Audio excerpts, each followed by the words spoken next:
I thought I knew my son's family until a stranger at a grocery store whispered something that changed everything.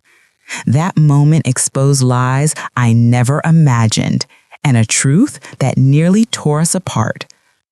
I was standing in line at a neighborhood grocery store paying for a cake I could barely afford when the cashier, an older man in his 60s, suddenly reached out and grabbed my arm.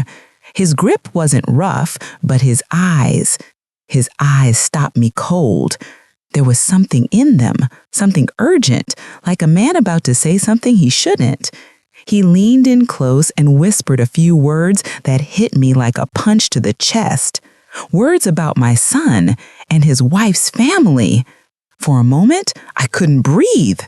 Then, as if nothing had happened, he released my arm, scanned the rest of my groceries, and handed me the receipt. "Have a good day," he said in that same ordinary tone. But nothing about that moment felt ordinary. I stood there frozen, the thin paper trembling in my hand, trying to make sense of what he'd just told me. When I finally walked out, I didn't head for the car. Instead, I slipped through the side door by the stockroom out to the alley behind the store. I needed air. I needed time to think. My name is Eleanor Parks. I'm 67 years old. I've lived my whole life doing what I thought was right, working hard, raising my only son Daniel alone after losing my husband far too early. Money's never been easy. I live in a modest apartment downtown, surviving on a pension and Social Security. Every month, I sit at my kitchen table with a calculator and a stack of bills, trying to stretch a few dollars into a full life. But I don't complain, because the one thing I've always been proud of is my family. Or at least, I used to be. Daniel married Lila 3 years ago. From the start, something about her didn't sit right with me. She was polite, beautiful, well-spoken, but there was always a distance in her eyes. I told myself she was just shy, maybe intimidated by me. I wanted to believe that. Lila's parents, Howard and Martha Grant, seemed pleasant enough at first too, church-going, soft-spoken, always talking about how hard times had hit them. They'd tell us stories about bills they couldn't pay, medication they couldn't afford, or how Howard's hours got cut again at the factory. And Daniel, my sweet, soft-hearted son, would always help. If they needed $300 for rent, he'd find a way. If they needed groceries, he'd send a check. Sometimes, when he didn't have enough, I'd quietly add what I could from my own savings, because that's what family does, right? Or so I thought. Now, standing behind the dumpsters behind the grocery store, hidden by the smell of cardboard and spoiled milk, I replayed the cashier's words again and again. He told me that the Grants weren't who they claimed to be, that they came into that very store almost every week, buying premium groceries, imported wines, expensive cosmetics, and paying in cash. That while I was counting quarters to buy a cake, they were living like nothing in the world was wrong. I didn't want to believe it. I really didn't. But a few minutes later, I saw something that made my stomach twist. Howard Grant walked out of the front doors of the store, his arms loaded with sleek black shopping bags, the kind you only get from designer stores. The gold lettering on them practically gleamed in the afternoon sun. And instead of walking toward that rusty old sedan they always complained about, he headed straight to a brand new silver SUV. Shiny paint, spotless tires, a dealership sticker on the back window. He popped the trunk, gently placed the bags inside, and pulled out his phone. He was smiling, laughing, relaxed. The kind of body language you only see from someone who's got nothing to worry about. I just stood there, hidden in the shadows, watching him. Every story I'd ever heard from that family started replaying in my mind. Every sob story, every emergency, every time they called Daniel crying because the rent was due. All lies? Could it really be that simple and that cruel? As he kept talking on the phone, two women came out of the store, chatting as they pushed their carts. I wouldn't have paid them any mind, except one of them said Lila's name. "Did you see Lila Grant at the mall yesterday? That dress must have cost at least $200. Oh, I saw it. And don't even get me started on the perfume she bought. My niece works at that boutique, says she comes in there all the time, paying cash. Big spender, that one." I froze. The words hit like tiny hammers against my chest. Lila? The same woman who just asked Daniel for help paying her father's medical bills last week? The women walked off, still gossiping about parties the Grants had thrown, fancy food, imported wines, catered desserts. Each detail made my heart sink further. When I finally pulled out my phone, Daniel had texted, "Mom, you okay? You've been gone a while." I typed back quickly. "Long line, be right there." Another lie, but I needed more time. A few minutes later, Howard finished his call, got into that shiny SUV and drove off, calm, collected, completely unaware that someone was watching. That's when I knew. The cashier hadn't been mistaken. Something was terribly, terribly wrong. When I got back to the car, Daniel looked at me with concern. "Mom, are you okay? You look pale."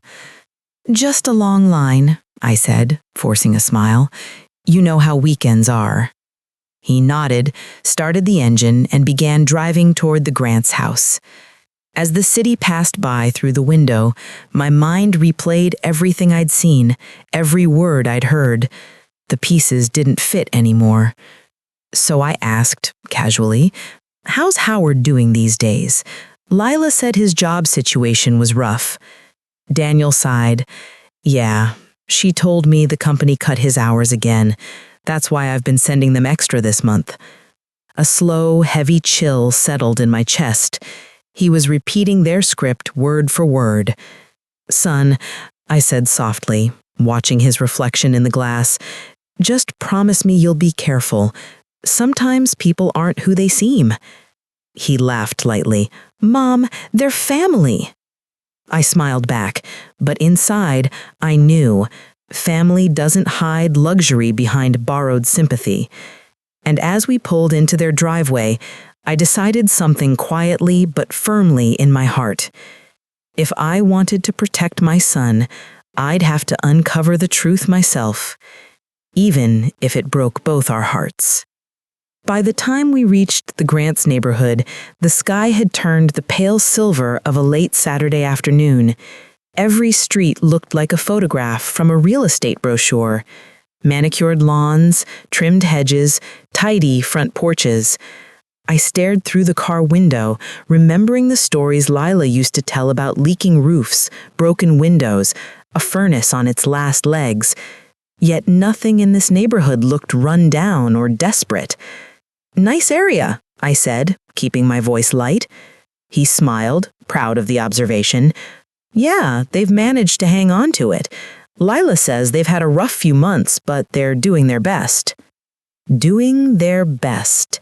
That phrase echoed in my head like a loose screw rattling around a tin can. We stopped in front of a cream-colored two-story house with new shutters and a freshly painted porch. There were potted flowers by the steps, bright yellow chrysanthemums that looked far too healthy for a family supposedly scraping by. Daniel turned off the engine and glanced at me. "Ready?" "As ready as I'll ever be," I said, gripping the box that held my vanilla cake. It suddenly felt heavier than it should. Before Daniel could knock, the front door swung open. "Eleanor!" Lila's voice rang out, sugar-sweet and rehearsed. She looked radiant, too radiant. Her dress was designer cut, perfectly fitted, and her hair shimmered with fresh salon highlights. She smelled of perfume that I recognized instantly. Chanel No. 5. I'd seen it once in a magazine ad, retail price somewhere north of $100 a bottle. She hugged me warmly. "You didn't have to bring anything." "Oh, just a little something for dessert," I said, offering the cake. "You shouldn't have," she replied with a smile that didn't reach her eyes. Inside, the house gleamed. The last time I'd been there, the furniture was mismatched and worn. Now, the living room looked like a spread from a catalog. A new leather sectional, a glass coffee table, tasteful artwork on the walls, and, front and center, a brand new 75-inch flat-screen TV. I felt my stomach tighten. "Wow," I said, softly. "You've redecorated." Lila laughed. "Oh, just a few updates. We found some amazing deals online. You wouldn't believe how cheap some of this stuff is if you know where to look." There it was again, the magic explanation. Deals, discounts, miracles. From the kitchen came the smell of roasted meat and garlic. Howard appeared, wiping his hands on a towel, his face the picture of good health. He wore pressed khakis, a new blue shirt, and a gold-plated watch that glinted in the light. "Eleanor," he said, with the same cheerful tone a politician uses when greeting donors. "So glad you could come. We've been looking forward to this all week." "Good to see you too, Howard," I said, smiling as best I could. He took the cake from me and carried it toward the kitchen. I followed behind, noticing the countertops stacked with fresh produce, imported condiments, and bottles of wine that probably cost more than my entire monthly grocery budget. "You've been busy," I said. "Wanted to make something special," Howard replied. "It's not every day we get Daniel's mom for dinner." "Everything looks wonderful," I murmured, scanning the expensive ingredients. "Got most of it on sale," he said quickly, as if reading my mind. Sales, always the sales. At the table, Leela poured the wine, a rich crimson liquid with a label I recognized from commercials. "It's a California Merlot," she said brightly. "A friend from the winery got it for us wholesale." I nodded, though the words barely registered. My mind was too busy recording details. The sparkling crystal glasses, the heavy silver cutlery, the fine linen napkins. When Daniel sat down beside her, he looked proud, maybe even relieved that we were all getting along. He had no idea that every polite smile I gave was covering a question. How deep does this go? Dinner was a parade of abundance. Roasted beef, baked salmon, a mountain of vegetables, side dishes I couldn't even pronounce. It was enough food for 10 people. "So Daniel," Leela said, reaching over to pour him more wine, "how's work been?" "Busy, but steady. I picked up some overtime this month." "Good," Howard chimed in, carving the roast. "That's the spirit. Hard work pays off." His words were so casual, so smug, I almost laughed. Hard work does pay off, apparently, especially when someone else is doing it for you. I took a sip of water, pretending to be absorbed in my plate. "And how are things with your job, Howard? Leela mentioned the company's been having problems." He paused just long enough for me to notice before answering. You know how it is. Some slow months, but I've been doing a little consulting on weekends. Keeps us afloat." "Consulting?" I asked. "What kind of consulting?" "Oh, a little of this, a little of that," he said vaguely, waving his knife like a man who didn't want to be pinned down. Daniel glanced at me, a silent plea not to press. So I didn't. I simply smiled and nodded. But inside, I was taking notes.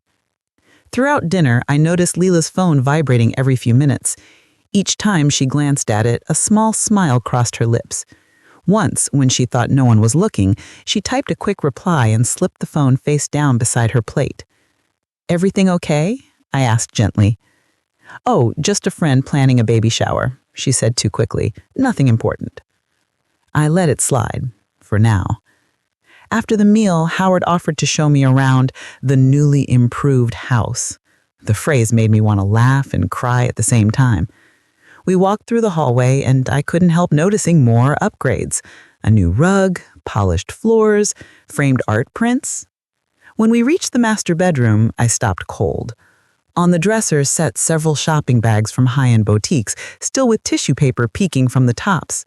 One tag was visible, $289.99. She loves her bargains, Howard said with a nervous chuckle.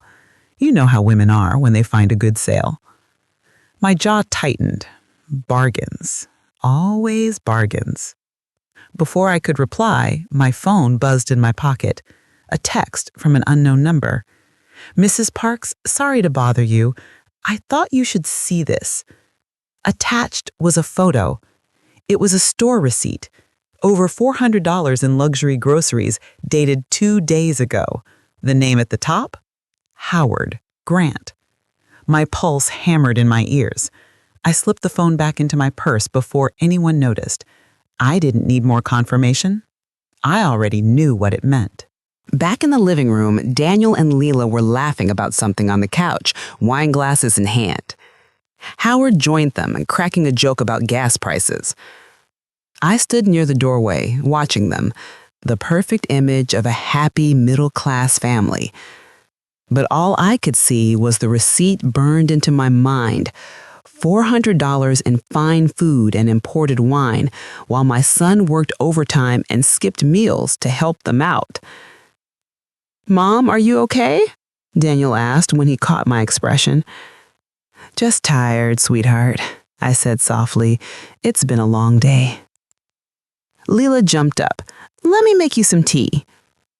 That's very kind, I replied, forcing a smile, but I think I should get going soon. She looked almost disappointed, not out of concern, but out of calculation, like a magician whose audience was slipping away too soon. When Daniel and I finally left, the sun had set. The air outside was cool, crisp, grounding. As we walked to the car, I glanced back at the glowing windows of the Grant's house. Inside, laughter floated through the glass, soft, rehearsed, hollow. Nice evening, huh? Daniel said as he opened my door. Yes, I lied. Very nice. But my mind was already turning. The puzzle pieces were snapping together, one by one. Their new furniture, their new car, their endless sales. Every luxury paid for by my son's sweat and my sacrifices. And as we drove home through the quiet streets, I promised myself one thing. I wasn't done yet. The Grants thought they were good at pretending, but they had no idea who they were dealing with. That night, I couldn't sleep. The hum of the refrigerator was the only sound in my little apartment, but my mind was louder than any machine. I sat at my kitchen table, a cup of tea going cold beside me, staring at the photo on my phone. That $400 grocery receipt with Howard Grant's name printed in perfect black ink. I zoomed in on the date again and again, as if the truth might change if I looked long enough. 2 days ago, 2 days before they'd called Daniel asking for help paying a doctor's bill. The longer I stared, the heavier my chest felt. It wasn't just the lies, it was the way they'd made my son believe he was doing the right thing. They had twisted his kindness into a leash, and he wore it proudly, thinking it was love. But I wasn't going to let them keep pulling that leash. Not anymore. That night, I made a promise to myself. I wouldn't accuse, I wouldn't argue, I would prove it. Over the next week, I became a quiet detective, invisible, patient, deliberate. Each morning, I went about my usual routine, coffee, a slow walk, reading the paper.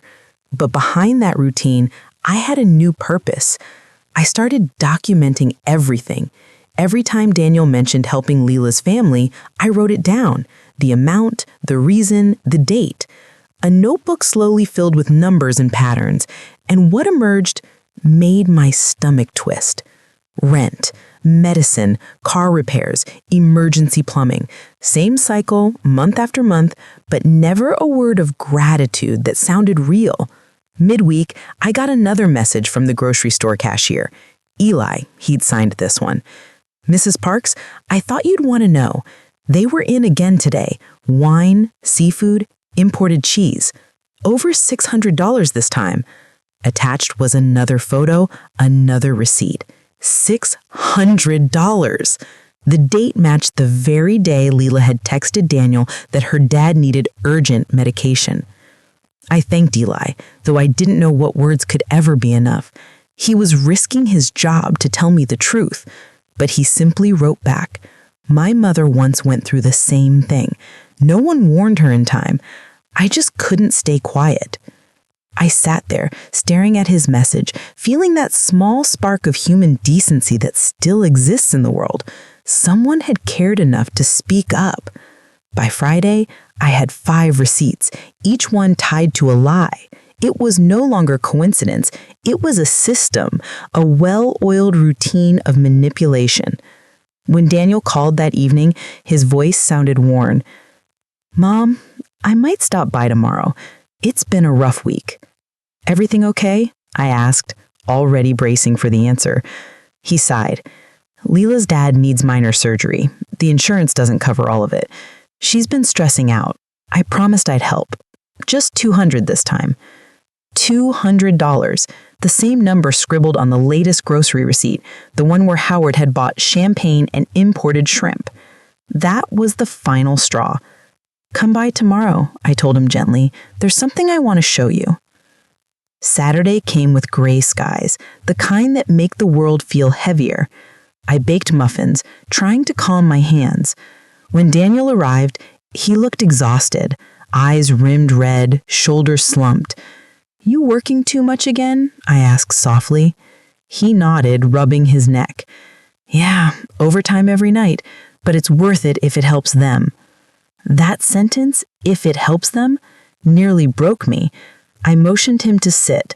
"Sweetheart, I need to talk to you about something important, and I need you to listen all the way through before you react. Okay?" He frowned uneasy. "Mom, you're scaring me."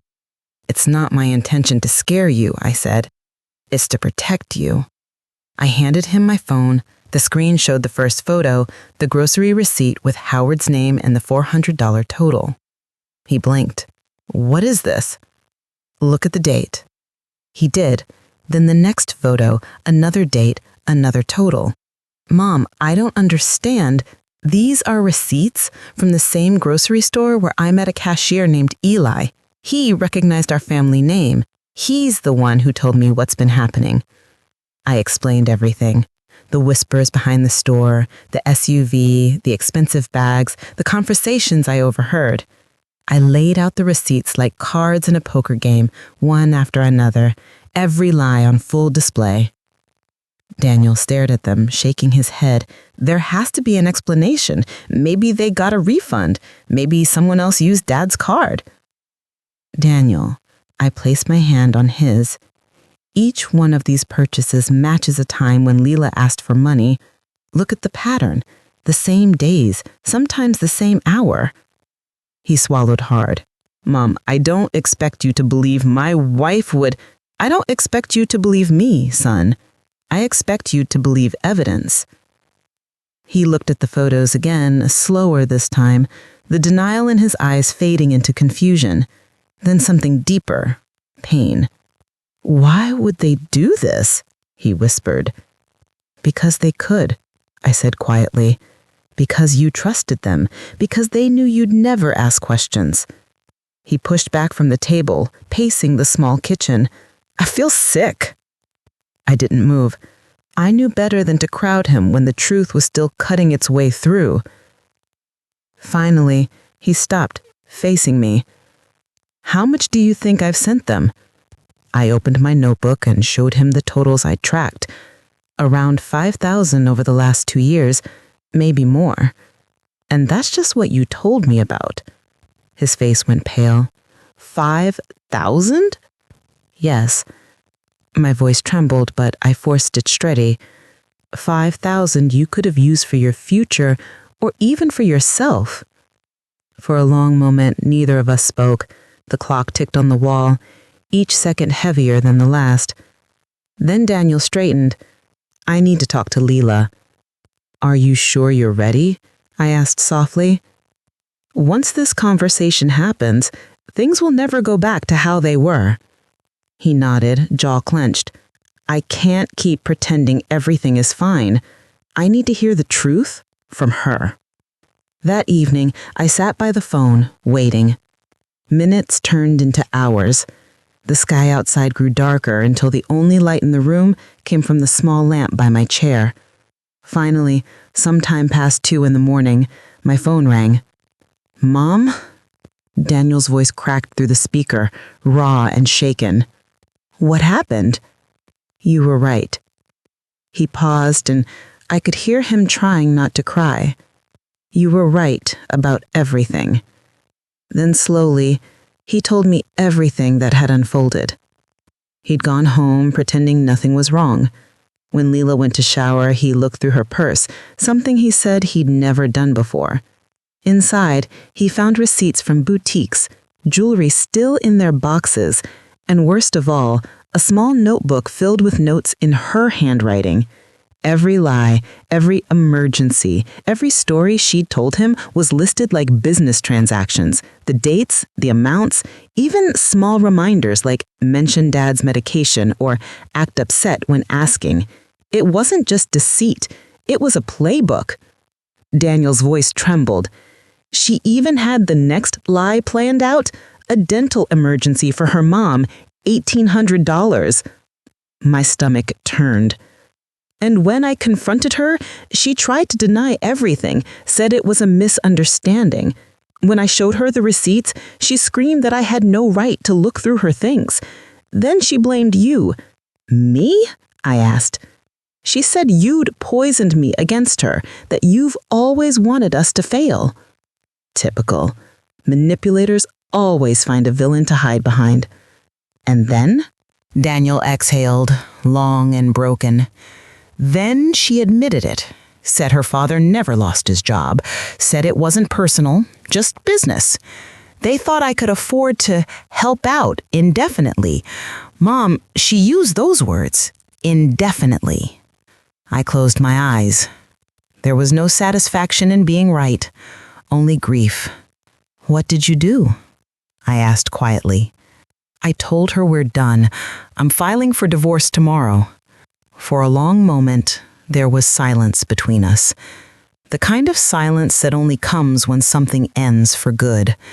Then I said the only thing a mother can say in a moment like that. "I'm proud of you, Daniel. You did the right thing." He sniffled, voice breaking. "I just feel so stupid." "No, honey. You feel human.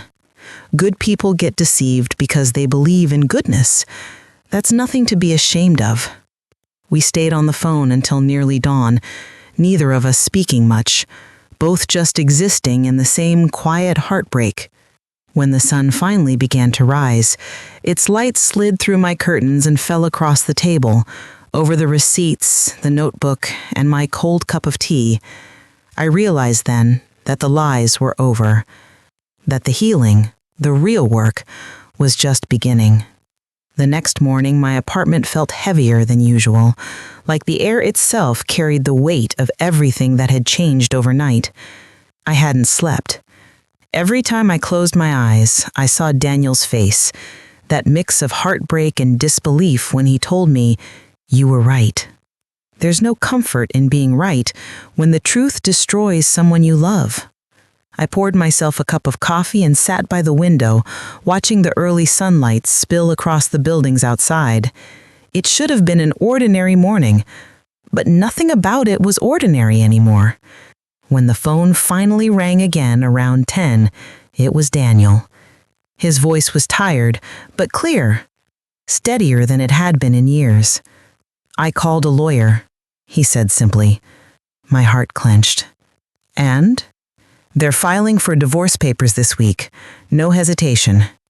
I swallowed hard. "I'm proud of you, sweetheart." He sighed. "It doesn't feel good, Mom. It feels like something died."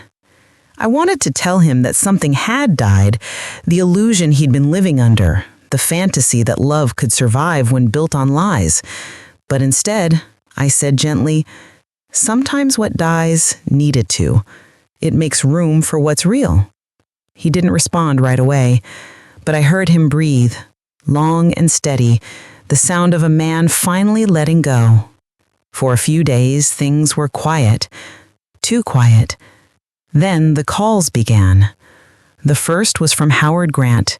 His voice was calm, almost rehearsed. "Eleanor, listen," he started. "I think there's been a misunderstanding." "No," I said, "there hasn't." He sighed as though I were a stubborn child. "Maybe things got a little exaggerated, but Lila's devastated. Daniel's making a mistake." "Your family has been lying to my son for 2 years," I said flatly. "You've taken thousands of dollars under false pretenses. That's not a misunderstanding, Howard. That's manipulation." There was a long pause. Then his voice softened, oily and insincere. "Look, if Daniel needs the money back, we'll return it. We'll make things right. Just convince him to talk to us again." "No," I said again, my tone firmer this time. "You don't get to fix this with a refund. You broke something money can't repair." He muttered something under his breath, something about ungrateful people, before hanging up. 2 days later, it was Lila herself. She showed up at my door without warning. When I opened it, I barely recognized her. The glamorous polish was gone. No makeup, messy hair, eyes swollen from crying. But even in her disheveled state, there was something about her that felt performative, like she studied how to look broken. "Eleanor," she said softly, "can I come in?" I hesitated. Every instinct screamed no, but my compassion, the same weakness she once exploited, got the better of me. "5 minutes," I said, stepping aside. She walked in, clutching her purse like it held her last shred of dignity. "Please, just hear me out," she began. "I know I made mistakes, but I love Daniel. I really do." I crossed my arms. "You loved his generosity, not him." Her eyes glistened. "That's not true." "Then what is true?" I asked quietly. "Was it true when you told him your father lost his job? Or when you said you couldn't afford food while buying $600 groceries? Or maybe when you planned fake emergencies in that little notebook?" Her face stiffened. For a moment, the act slipped, and I saw the real Leela, cold, calculating, cornered. She straightened her shoulders. "I don't know what Daniel told you, but you've always hated me. You've wanted to ruin our marriage from the start." I almost laughed. "You didn't need my help, dear. You did that all on your own." Her expression changed again, the tears gone, replaced by a flash of anger. "You think you've won," she said bitterly, "but Daniel loved me. He'll regret this. You'll see." "Maybe," I replied softly, "but at least now he'll regret something real, not an illusion." She grabbed her purse and stormed toward the door, pausing just long enough to deliver her final line. "You'll die alone, Eleanor, old, bitter, and unwanted." The words were meant to wound. Instead, they just confirmed what I already knew. Guilt had turned her venomous. When the door slammed shut behind her, I stood there for a long time, feeling the quiet return like a slow tide. I'd been called worse, but never by someone who owed me everything. That evening, Daniel stopped by. His face was pale, eyes rimmed red. "She came to see you, didn't she?" "She did." He nodded. "She tried calling me too, left a dozen messages saying it was all a misunderstanding. Did you answer her?" "No," he said firmly. "Not once." He looked down at his hands. "You know what's funny, Mom? Even after everything, part of me still wanted to believe her, just for a second. It's like my brain couldn't accept that someone could fake an entire marriage for money." I reached across the table and took his hand. "That's not weakness, Daniel. That's empathy. You see the world through kindness, and people like her take advantage of that. But that kindness, that's who you are. Don't let her steal that too." He nodded, eyes glassy. "I'll try." The following weeks were a blur of legal papers, phone calls, and difficult nights. The lawyer uncovered more than either of us had expected. Leela had hidden a private bank account, over $10,000 in deposits made during the marriage. When Daniel told me, his voice cracked. "That's my money, Mom. Money I earned working overtime, skipping vacations, living cheap, and she hid it like a dragon hoarding treasure." I didn't know what to say. There aren't words big enough to patch over betrayal that deep. But slowly, I started to see something new in my son. A quiet steel that hadn't been there before. The heartbreak was still there, but beneath it was resilience. He was learning. He was healing. One evening, a month after filing for a divorce, Daniel came over for dinner. He said, "I got approved for a small apartment near work," managing a small smile. "It's not fancy, but it's mine." I smiled back. That's how you start over. Small, but honest. We ate together in silence for a while, just the clinking of forks and the hum of my old refrigerator filling the space. Then he looked up at me. "Do you ever regret telling me?" he asked suddenly. The question caught me off guard. "What do you mean?" "If I hadn't shown you those receipts, I'd still be married. I'd still believe in her. I'd still—" He trailed off, searching for words. "Still be living in a lie," I finished for him. He nodded slowly. "Yeah." I reached across the table again and squeezed his hand. "I don't regret telling you, Daniel. It broke your heart, yes, but it also saved it." He blinked, fighting tears. "I know." That night when he left, I watched him from the window as he walked to his car, shoulders squared, stride steady. He wasn't the same man he'd been weeks ago. He was lighter somehow. Bruised, yes, but no longer broken. 2 months later, the divorce was finalized. Leela tried one last trick, begging for one final meeting. Daniel refused. When the judge read the settlement, she didn't get a cent more than what was legally required. As she walked out of the courtroom, she looked at me, just for a second. No words, no fake tears, just cold, hollow defeat. And in that moment, I didn't feel anger. I felt pity. Because when all the lies fall away, people like her have nothing left. Back home that night, I made tea and sat in my favorite armchair. The apartment was quiet again, but this time it didn't feel empty. It felt peaceful. My son was free. The truth had done its job. Sometimes justice doesn't arrive in a courtroom or with fanfare. Sometimes it arrives quietly, in the form of a mother's persistence, a son's courage, and a hard truth finally spoken aloud. And as I sipped my tea, I realized that silence, honest, clean, unburdened silence, is the sound of peace returning. Spring arrived quietly that year. It came with soft breezes and long evenings that smelled of rain and lilacs, the kind of season that feels like forgiveness. The snow had melted, the sidewalks were clean again, and the city seemed lighter somehow. I noticed it most in my son. Daniel had started smiling again, not the polite, automatic smile he'd worn during those difficult months, but a real one. Small, genuine, coming from somewhere deeper than before. He'd moved into his new apartment on the west side, a modest 1-bedroom near his office. The first time I visited, he was still unpacking. The walls were bare, the furniture mismatched, and the place smelled faintly of fresh paint. But when I looked around, I saw something beautiful. Freedom.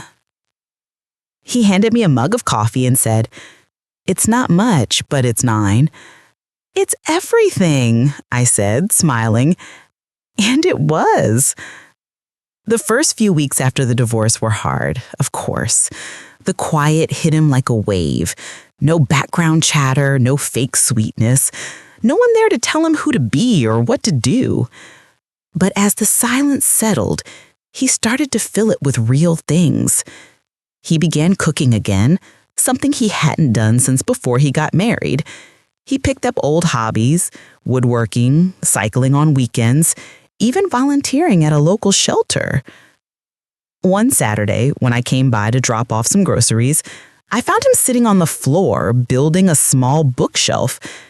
His hands were covered in sawdust, his brow glistening with sweat, but there was peace in his expression. "Looks good," I said. He smiled faintly. "It's crooked." I said, "Then it's human."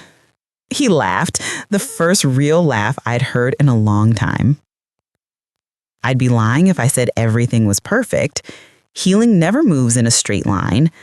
There were nights when I could hear the sadness in his voice, even when he tried to hide it. Once over dinner, he said softly, "You know, sometimes I wake up thinking she's still next to me. For a split second, I forget everything. Then I remember." I reached across the table and squeezed his hand. "That's normal, Daniel. It takes time for your heart to catch up with your mind." He nodded. "Yeah, I just wish I'd seen it sooner." I smiled gently. "You saw it when you were ready, not before." We both sat in silence after that, listening to the rain tapping softly against the window. Some truths don't need more words. They just need space to breathe. In those months, I learned something too. I'd spent years thinking motherhood meant shielding him from pain, stepping in, fixing, rescuing. But now I understood. Sometimes love means letting the pain do its work. Because the kind of lessons that change you, the kind that rebuild you from the inside, can't be taught by comfort. They're carved by fire. And Daniel was walking through that fire with quiet strength. Around late April, he called me one afternoon, excitement in his voice. He said, "Mom, I did it. I finally paid off the last of the debt." I sat up straight. "Already?" "Yeah, I worked some extra hours, sold a few things I didn't need. Feels good to breathe again." I could hear it in his tone. That freedom, that weight finally gone. We met for dinner that night at a small Italian restaurant. He looked healthier, lighter. When the waiter brought the check, he reached for it. "Let me get this," he said. "Daniel, you don't have to." "I want to," he interrupted softly. "I've taken enough from you, Mom. It's time I start giving back." I smiled, feeling my chest swell with quiet pride. "You already have, sweetheart. You've given me peace." He frowned playfully.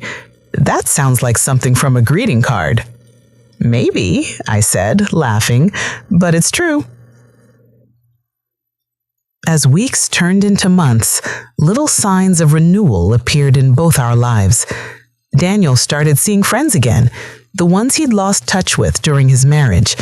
He even began hiking on weekends with a group from work. I noticed how he talked differently now, not with bitterness, but awareness. When people mentioned relationships, he didn't flinch or retreat. He just nodded, quietly wiser. One Sunday, as we sat in the park watching kids fly kites, he said, "You know what's funny, Mom? I don't hate her anymore." I looked at him, surprised. "No?" He shook his head. "I mean, I'll never forget what she did, but hate just keeps me stuck there, in that version of me she created. I don't want to live there anymore." I felt tears rise, but didn't let them fall.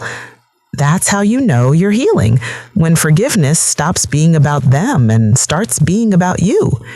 He nodded, watching a kite lift higher into the blue. "Yeah, maybe that's it."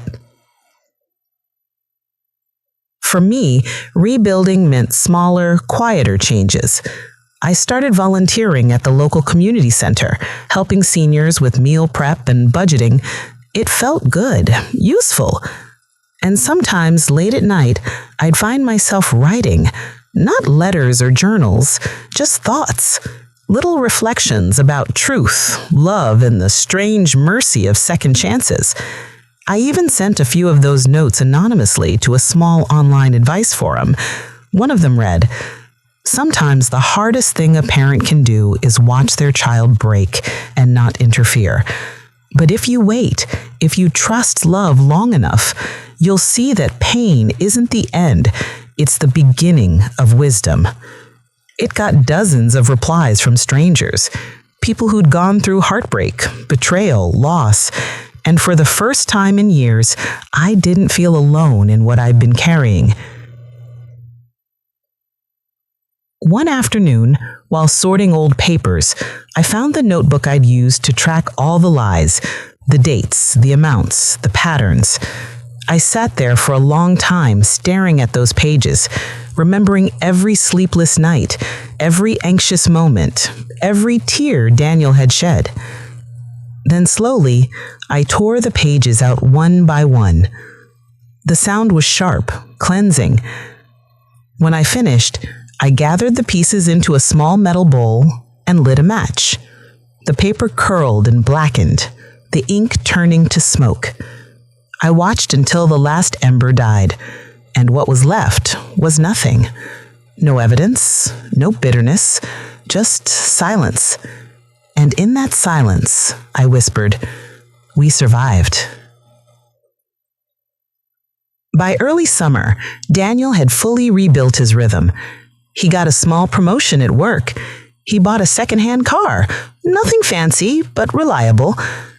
When he pulled up to my apartment one evening to take me to dinner, I noticed something new in his demeanor: confidence, calm, maturity. He leaned out the window and grinned. "Hop in, Mom." As I buckled my seatbelt, I glanced at him. "You look happy." He smiled. "I am."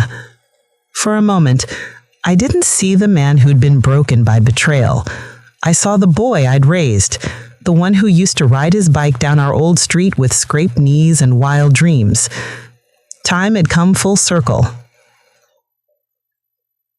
That night after dinner, he walked me to my door and said, "Mom, I think I finally understand what you meant that day when you said truth doesn't destroy love, it refines it."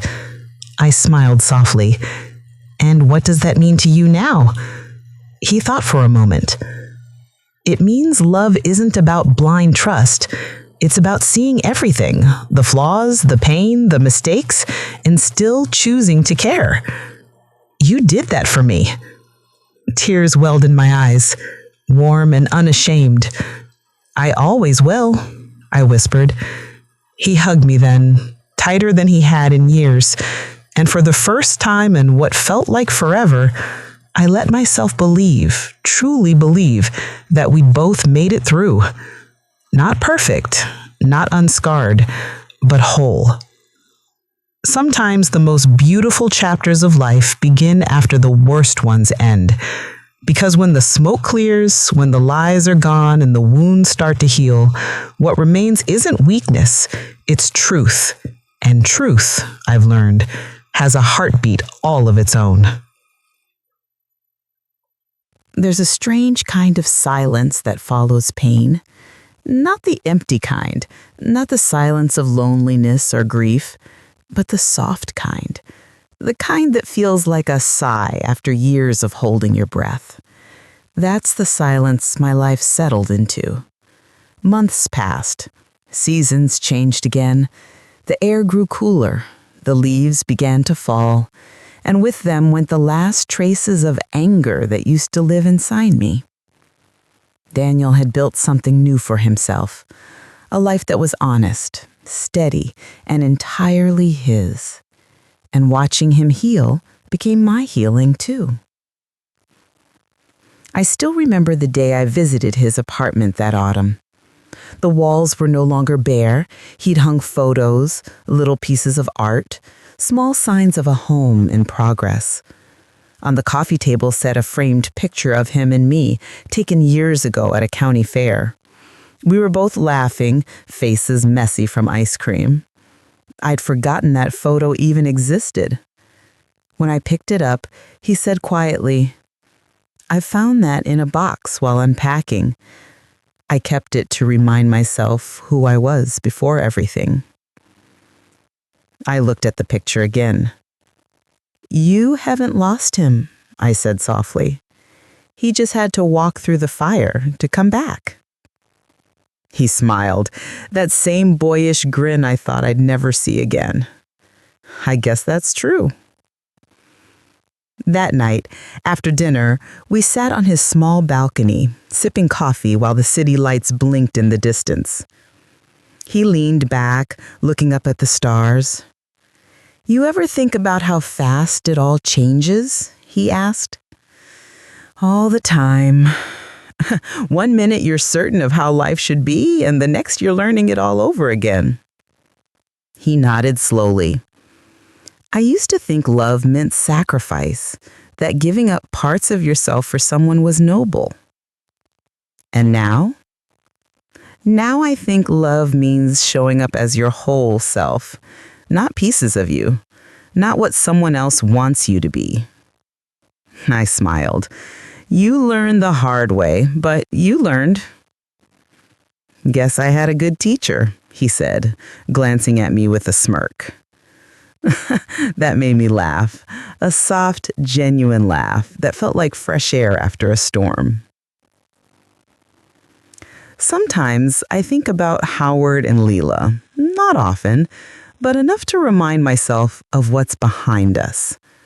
Word around town was that Howard's new consulting venture fell apart.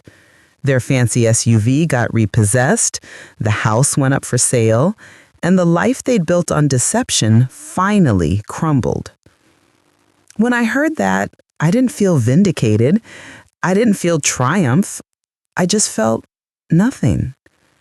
Because when truth finally does what it's meant to do, there's no need for revenge. Justice doesn't always roar. Sometimes it just whispers, enough. As for me, life became simple again. I went back to my small routines, tending to my little garden, volunteering at the community center, calling old friends I drifted away from. I even started baking again, something I hadn't done since that day in the grocery store when this all began.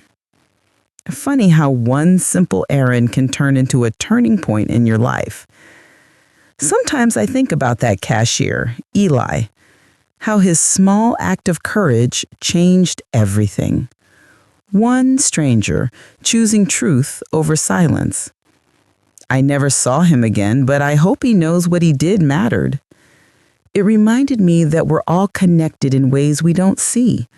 One whisper of honesty can echo through 100 lives. One evening, Daniel invited me over for dinner. He learned to cook, really cook, and the smell of garlic and rosemary filled the apartment as soon as I walked in. It smells amazing, I said, hanging up my coat. He grinned. Careful, it might actually be edible this time. We laughed, and it felt good, easy. As we ate, he told me about a woman he'd met at the shelter where he volunteered. Her name's Claire, he said. She's kind, grounded, not in a rush for anything. We just talk. I watched him as he spoke, the light in his eyes, the way his shoulders relaxed when he said her name. He didn't look like a man chasing something to fill a void. He looked like a man learning to live again. I'm happy for you, I said, and I meant it. He smiled. Thanks, Mom. I'm taking it slow this time. Good, I said softly. Love that grows slowly tends to last longer. After dinner, he walked me out to the car, the cool air brushing against us. He hugged me goodbye, and for a moment I just held on, grateful for the solid, steady heartbeat of my son, the proof that love, real love, survives anything. Driving home, the city lights blurred in my rearview mirror. I thought about how far we'd come, from deceit and heartbreak to peace and forgiveness.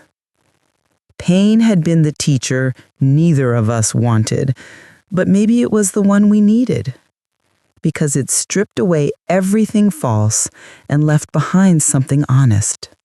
When I got home, I made myself a cup of tea and sat by the window, the same spot where I'd sat all those months ago, staring at the first piece of evidence that shattered our world. Only this time, the air didn't feel heavy. It felt alive. Outside, the moon hung low over the rooftops, casting soft silver light across the quiet street. I thought about everything that had happened: the lies, the loss, the confrontation, the healing. And then, slowly, I realized it wasn't just Daniel who'd rebuilt. I had too. I'd carried so much guilt for so long, guilt for interfering, for being the overprotective mother. But now I saw that what I did wasn't meddling, it was love. Fierce, imperfect, but real. Sometimes love doesn't look like comfort. Sometimes it looks like standing in the storm, holding a light, even when the one you're saving can't see it yet. As the clock ticked softly in the background, I whispered something into the stillness. "To truth," I said quietly. "The hardest thing to face and the only thing worth fighting for."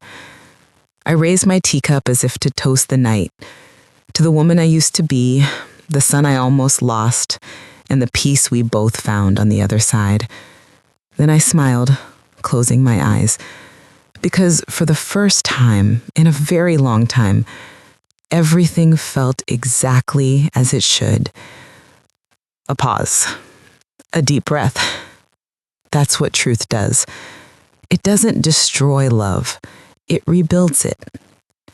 If this story moved you, if it made you think about truth, love, and second chances, don't forget to show your support. Like this video, subscribe to the channel, and share it with someone who needs to hear it today. Your one click helps us keep bringing real, powerful stories to life. And remember, truth doesn't break us, it sets us free.